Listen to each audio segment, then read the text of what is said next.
Well, my friends, another Wednesday and another weigh-in. Wasn't quite sure what to expect this week. Actually, I was expecting a gain.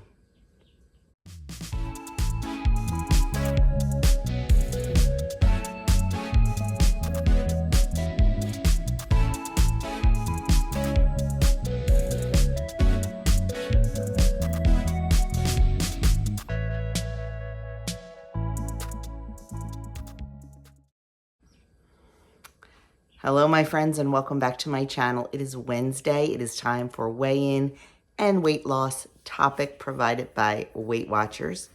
I have been a WW member this time since February of 2018. I am no longer following the points plan. I am counting calories, but I am a lifetime member. I am at goal. So I get the app for free, so I might as well use it and bring you the meeting topics. But like I said, I do count calories now. It's just easier for my lifestyle, for what it is now and the way we eat and the way we live. So just wanted to put that out there in the beginning. And now we'll let you know how weigh-in went. So I weigh in every Wednesday morning, generally.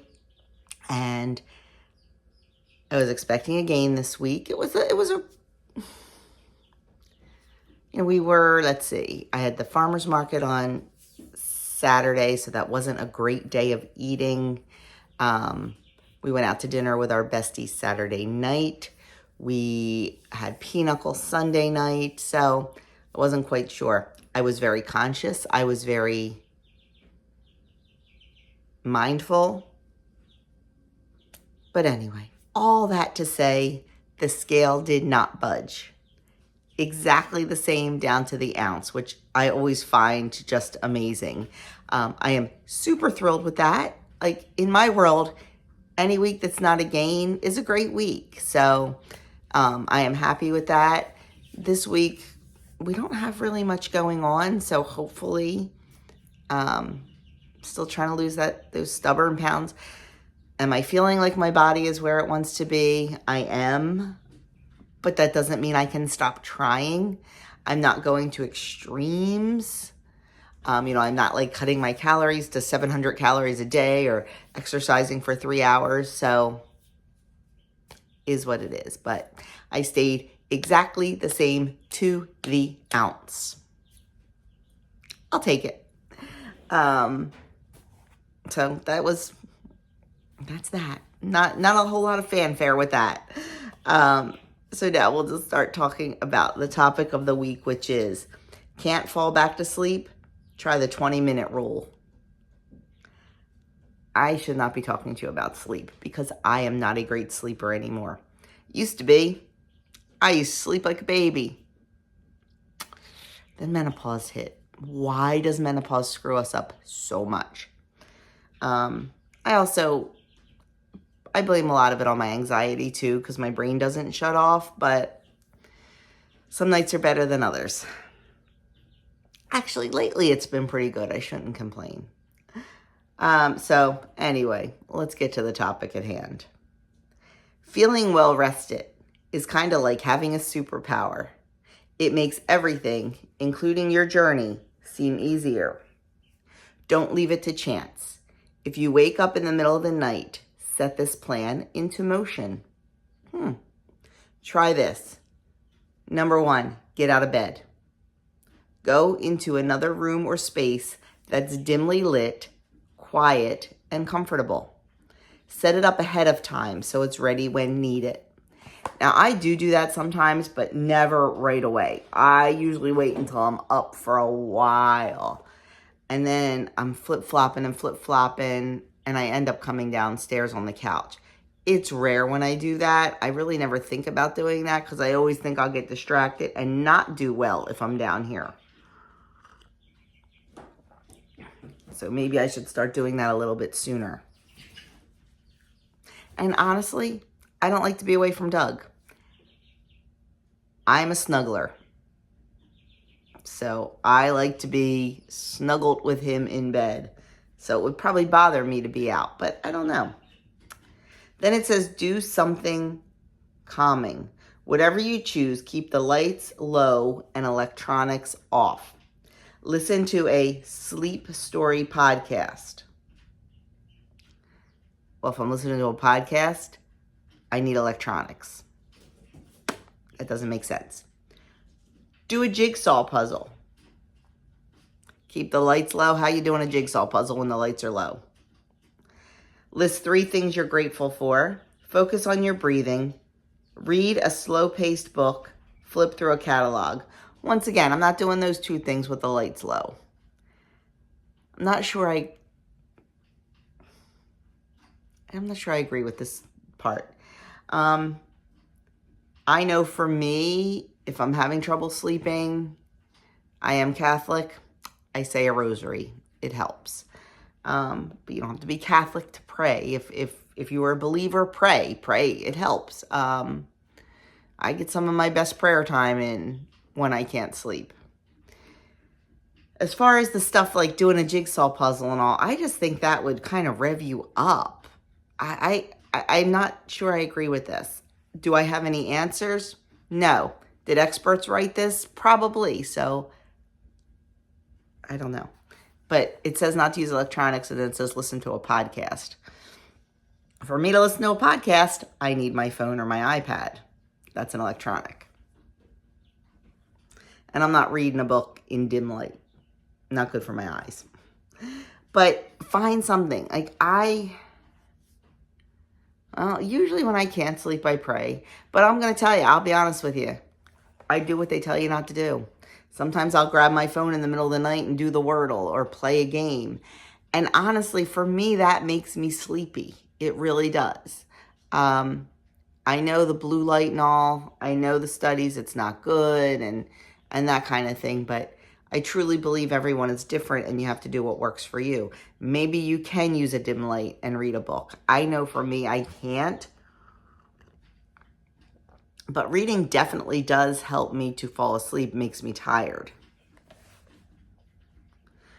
It says then, after it tells you what to do, notice when you get sleepy.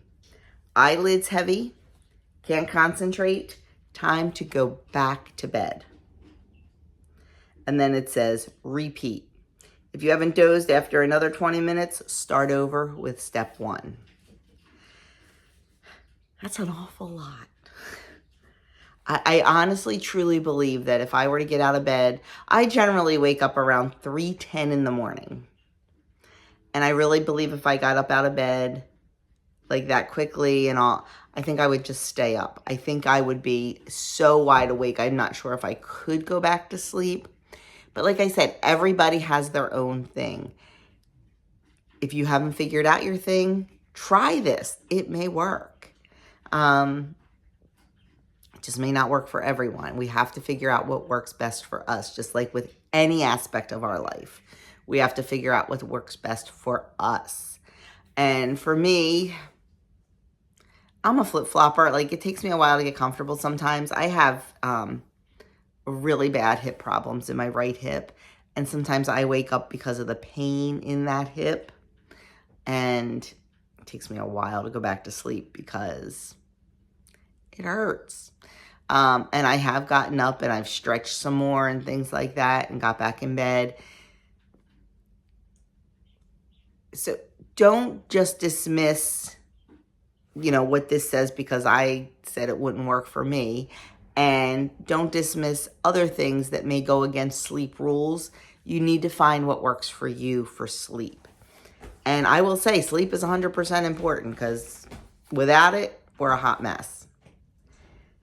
So it says, let's dive a little deeper. Sure, it might seem odd to get out of bed when we're trying to fall asleep, but go with us here. Okay, see, if I had kept reading, they would explain themselves. How do you feel tossing and turning or watching the back of your eyelids? Unable to drift off? Frustrated, anxious? These aren't exactly conducive to sleep. And over time, they can make your bed feel less restful, creating a bleary-eyed cycle. Changing your scenery and focusing on something other than the fact that you're still awake actually helps you relax and break that association. Then climbing back under the covers when you're calm and drowsier helps you fall asleep and creates the more positive association of bed. Z's. Oh, and don't watch the clock waiting for 20-minute mark. Estimating is better. You may also have to get up and lie down a few times, especially in the beginning. Be patient. Healthy sleep is worth pursuing. 7 to 9 hours a night is linked to a lower risk of chronic diseases, and research suggests it makes it easier to eat well, move regularly, and develop a mindset that helps you reach your goals. So there you have it. They explain why they suggested those things. I still think it's a little weird that they say no electronics and no bright lights, but they tell you to read, do a puzzle, or listen to a podcast. But that is what it is. I'm not going to try to figure that out. I do notice for me, and like I said, everyone is different. Everyone has their own thing. If my world is in chaos, of course you're not going to sleep as well. Chaos is different for everyone. For me, one of the things that promotes chaos in my life is a messy house and a messy room. I try very hard.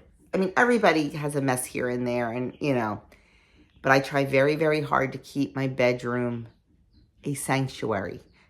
I try to make it beautiful in my eyes. I try to use very calming colors in there, and I try to keep it neat, clean, and picked up, because if it's not, messes make my anxiety worse, which causes chaos, which causes me not to be able to sleep and relax.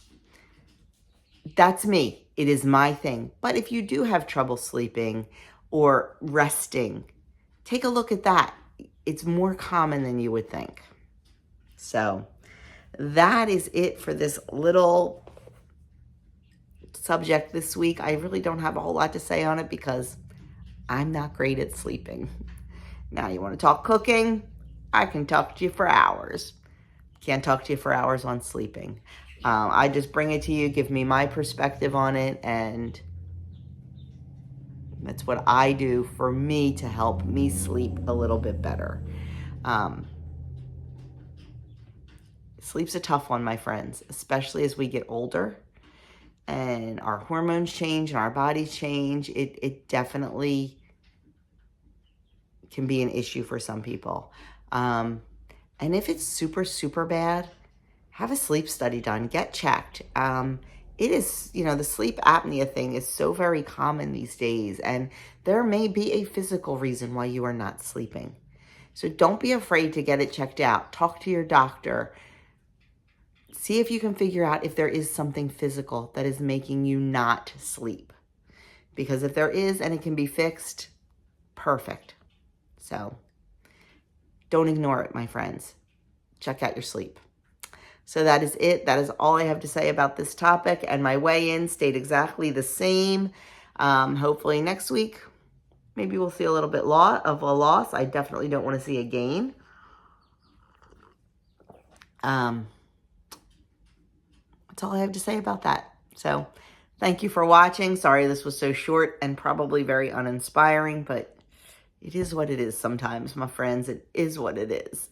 I'll leave a couple old videos linked here. You can go check those out if need be. And I will see you all in my next video. Have a great one, my friends, and try to get some sleep.